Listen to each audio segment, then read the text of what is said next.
El IBAM es uno de los museos de arte contemporáneo más importantes de España, un museo excepcional, y está aquí mismo, en el corazón de la ciudad.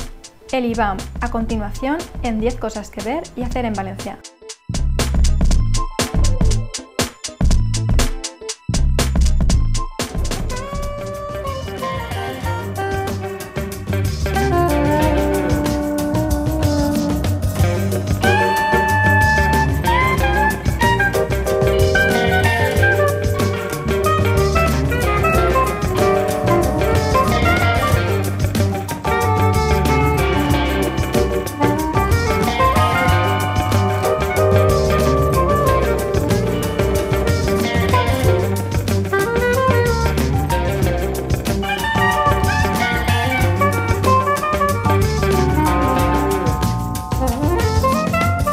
Es muy importante estar pendientes del IBAM porque fue el primer museo español que se creó hace más de 19 años.